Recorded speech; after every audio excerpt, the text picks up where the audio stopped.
In this section, we are going to quickly touch on the user profile settings. Any user who can log into ProxyClick can manage their own profile for locations where users are not logging in directly to the dashboard. An administrator or somebody with direct login credentials will need to log in and update this information. Immediately on the profile page, we see there is a list of personal information as well as additional columns over here. So we are currently in the details page. We'll touch on the visitor management notifications as well as the password page. All of this information, the name, email, phone, mobile, can show up in other areas that are customer facing. It's important to keep that in mind. The company, the function, the about me, those do not generally show up on external areas. This preferred language is the language in which your dashboard will be displayed. And depending on the language, it can be a partial translation, as some of the dashboard will still be in English. Some of the dashboard may be in the other language, as our team is working on increasing the number of translations we have available on the site. These two sections here can cause some issues and confusion with our users. Most important is that you can only have one personal assistant. On my profile, if I would like to add someone as a personal assistant, I only get one. I cannot add an additional personal assistant. However, if I were to log into Easton's account, I could add additional colleagues. And this can be used as a workaround if one person manages multiple calendars.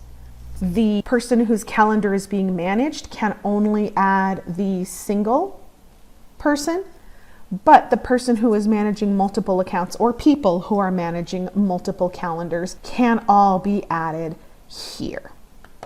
Email addresses cannot ever be changed from within the ProxyClick dashboard. If they do need to be updated, our team can support that. If it is a single update, it can be done very quickly via chat request.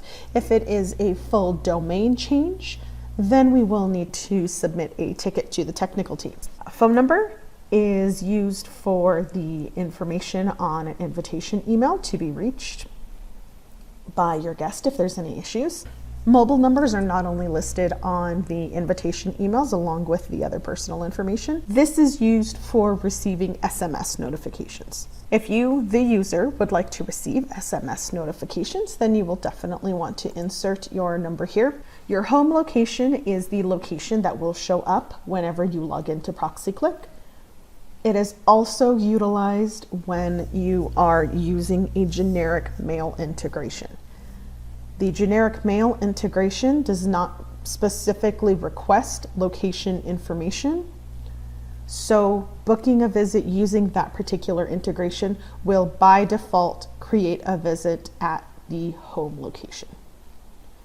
A quick tidbit: if somebody has issues adjusting and revising their personal assistants, double check the home locations for all parties involved. It can cause issues if your home location for your assistant is different than yours and you try to remove or adjust profiles. Those can cause some issues. License plate is another item that can be kept here for our administrators to review as needed. This is not displayed in any public customer-facing information. Visitor management notifications. This is the spot where a user can determine which notifications they would like and which notifications they would prefer to skip. Check-in notification both via email and SMS. Again, no mobile number, no SMS. If I have added to the recipients, it cannot be changed because that is a default in the system. If you are added to the recipients, as we saw in the visit booking section, a notification will be sent out. Checkout notifications are just that, to let a user know that a guest has been checked out. Now, this does not necessarily mean a guest is not on site anymore. Checkouts may be run based on an automatic checkout time. If that is in place and a user does want to make sure that they know everybody has checked out, they may want to review these settings along with the automatic checkout settings, which we can touch on later. Checkout reminder is sent if a guest is still checked in 1 hour past the end date of their visit. As we spoke before regarding the visit time, the check-in and check-out time are not necessarily the actual check-in or check-out time. Guests can leave earlier, can leave later, visits can be revised. But this is just here as a reminder in the event somebody likes to make sure that they know whether or not someone has been checked out. These 3 sections are only available to users who are in the administrator's permission group. A daily summary of visits is sent via email. If a user is removed from the system but they still have visits, an email will be sent out to an administrator to let them know that there are visits on the book without an available host. Comment notification we also touched on during the booking, where you tag another user in your location, send them a note, and they will get that notification. Finally, the password. Direct login requires a password. If it needs to be updated, this is where you can change it. If someone is utilizing SSO, this section will not change their password. Because they are using an SSO login instead of this direct login method, the password will be associated with the single sign-on and not with the ProxyClick system, which is what this area is for. Okay, that's it. If you have questions, concerns, if you'd like more details about anything, if you want to go dive in and start working on your own profile, please feel free.